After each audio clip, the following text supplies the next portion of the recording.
Hello दोस्तों, मैं हूं सीए दिव्या अग्रवाल और आप देख रहे हैं टैक्स विदाउट टीयर्स। दोस्तों, आज के हमारे इस वीडियो का पर्पस ये है, जैसा कि आप जानते हो 52nd जीएसटी काउंसिल मीटिंग में बहुत सारे चेंजेस प्रपोज किए गए थे। अब उन चेंजेस को लेके मैंने हमेशा अपनी जीएसटी काउंसिल वीडियोस में कहा है, मीटिंग वीडियोस में जो भी हाइलाइट्स होते हैं उनमें, कि ये सारे चेंजेस कब से एप्लीकेबल होंगे, जब इनके relevant notification, circulars etcetera issue होंगे। तो अब कॉन्टिन्यूस सीरीज में काफी ज्यादा नोटिफिकेशन आ चुकी है। लास्ट यानी कल ही एक नोटिफिकेशन आई है। नोटिफिकेशन में बहुत ज्यादा चेंजेस किए गए हैं। किन किन चीजों में चेंज किए, आज हम वही डील करने वाले हैं। तो दोस्तों, चेंज आया है नोटिफिकेशन 52/2023 सेंट्रल टैक्स के थ्रू काफी ज्यादा रूल्स में। सबसे पहली बात, इसके अंदर जितने भी रूल्स में चेंजेस लाए गए हैं उनको लेके क्या कहा गया है कि same as otherwise provided in these rules they shall come into force on the date of their publication in the official gazette. यानी हर रूल के साथ या तो आपको डेट बताई जाएगी कि कब से नोटिफाई किया जाएगा, और अगर नहीं बताई गई तो बाय डिफॉल्ट जिस दिन ये नोटिफिकेशन आई है यानी 26 अक्टूबर, तब से वो चेंज एप्लीकेबल हो जाएगा। तो पहला चेंज क्या है दोस्तों? पहला चेंज ये बोलता है कि हम लोग रूल नंबर 28 के अंदर चेंज कर रहे हैं। रूल 28 क्या कहता है? ये वैल्यूएशन का रूल है। वैल्यूएशन भी किसका? रिलेटेड पार्टीज का। तो हमने जीएसटी काउंसिल मीटिंग की वीडियो में कहा था कि कॉर्पोरेट गारंटीज को लेके चेंज आएगा। अब कॉर्पोरेट गारंटी का मीनिंग क्या है?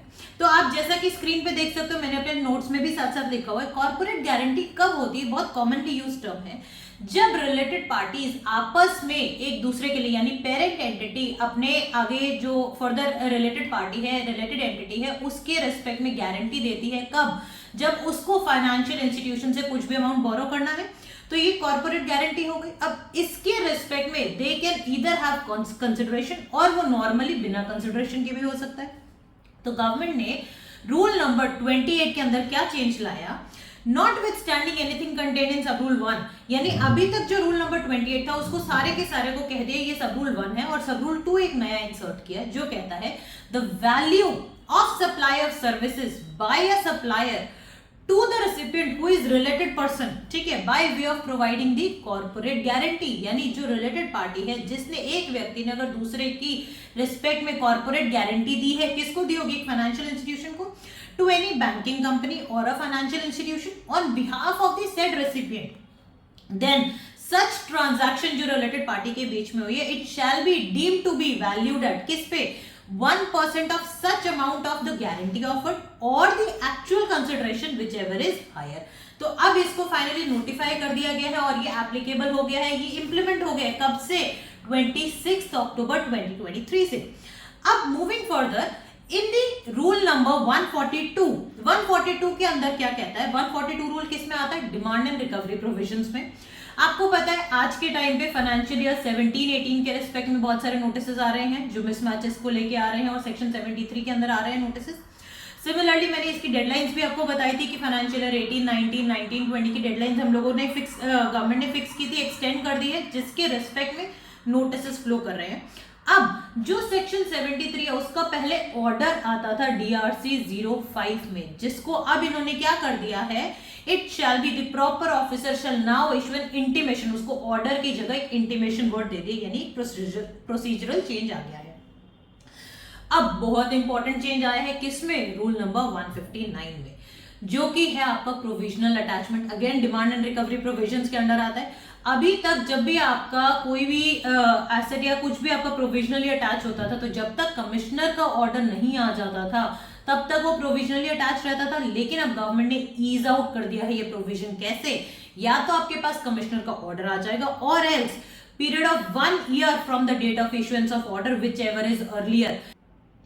Moving further in form GST RAG 01, यानी जब आप GST की रजिस्ट्रेशन लेते हो तो उसमें आप OPC यानी 1% कंपनीज भी रजिस्ट्रेशन ले पाएंगे, उनके लिए भी प्रोविजन को इंसर्ट कर दिया गया है। अब RAG 08 में इसमें क्या कहा है? ये क्या है? Order for cancellation of registration as TDS और टैक्स कलेक्टर एट सोर्स, उनके लिए कैंसिलेशन का है। इसमें फॉर्म को चेंज कर दिया गया है और ये चेंज फॉर्म आपके सामने है। अब इसके बाद दोस्तों एक बहुत ही मेजर चेंज आया है GSTR 8 में। अभी तक हमें पता है कि हम 3B को अगर लेट फाइल करेंगे ना तो हमारे पे लेट फीस चार्जेस है। सेम वेज जीएसटीआर 1 के लिए भी लेट फीस है, बट यूजुअली वो पे करने का हमारे पास ऑप्शन नहीं आता। तो अगर आपके पास जीएसटी ऑडिट डिपार्टमेंट से अगर आपके पास कोई नोटिस हुआ है तो डेफिनेटली आपने लेट फीस पे करी होगी जीएसटीआर 1 की भी, बिकॉज वहां पे सबसे पहली फाइंडिंग यही होती है कि लेट फीस जो है जीएसटीआर 1 और 3B के रेस्पेक्ट में वो आपको पे करनी है।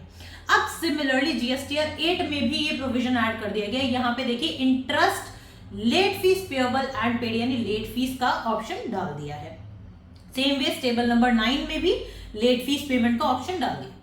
अब बहुत ही बड़ा चेंज क्या है दोस्तों, अभी तक मेरे पास इतनी बारी न्यूमरस क्वेरीज आ चुकी थी, मैम जीएसटी प्रैक्टिशनर का एग्जाम कब होगा, कैसे होगा, ये कैसे नहीं होगा। तो अभी दोस्तों कोविड से पहले तो हमारे एग्जाम्स भी कंडक्ट हुए थे, रेगुलर बेसिस पे इंटीमेशंस भी आ रहे थे जीएसटी प्रैक्टिशनर के अंदर जो भी चेंजेस है उसको लेके। अब फाइनली नोटिफिकेशन के अंदर चेंज आया है, यानी अब दोबारा से गवर्नमेंट एक्टिव हो गई। किस चीज को लेके? जीएसटी प्रैक्टिशनर को लेके।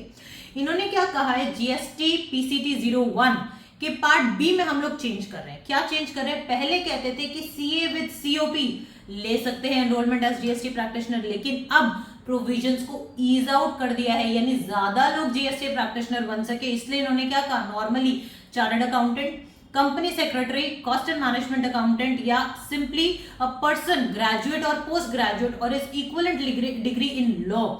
जबकि पहले ऐसा नहीं था, पहले CA having COP, CS having COP, CMA having COP. तो वो सीओपी की जो रिक्वायरमेंट थी, यानी एडवोकेट जो है तब, यानी सर्टिफिकेट ऑफ प्रैक्टिस होना बहुत जरूरी था, लेकिन अब वो रिक्वायरमेंट को हटा दिया गया है। अब काफी ज्यादा लोग जीएसटी प्रैक्टिशनर में एनरोल हो सकते हैं। तो डेफिनेटली अब जब ये चेंज आया तो मैं एक्सपेक्ट कर सकती हूँ कि गवर्नमेंट बहुत जल्दी एग्जामिनेशन भी लेके आएगी जीएसटी प्रैक्टिशनर का। तो जिन भी लोगों को ये डाउट्स रहते थे कि जीएसटी प्रैक्टिशनर का एग्जाम कब आएगा, कब नहीं आएगा, कौन बन सकता है, कौन नहीं बन सकता, तो उसके लिए ये एक बहुत ही वेलकम चेंज है। तो उम्मीद करती हूँ दोस्तों आपको ये नोटिफिकेशन के थ्रू जो भी चेंजेस एप्लीकेबल हुए हैं वो समझ आए होंगे। डेफिनेटली अब मैं इन डेप्थ वीडियो आपकी जो प्रैक्टिशनर को लेके है या कॉर्पोरेट गारंटी को लेके है वो सेपरेट वीडियोस भी मैं आपको बनाऊंगी, बट ब्रीफली जो चेंजेस हमारे इस नोटिफिकेशन के थ्रू आए थे वो मैंने आपको इस वीडियो में बता दिए हैं। दोस्तों आजकल मैं यूट्यूब शॉर्ट्स और इंस्टाग्राम रील्स के फॉर्म में भी बहुत शॉर्ट ड्यूरेशन में आप तक कंटेंट लेके आ रही हूँ। प्लीज मुझे फॉलो करना ना भूलिएगा। उम्मीद करती हूँ आपको ये वीडियो अच्छा लगा होगा। Do share it among your professional circle. Thank you and have a nice day.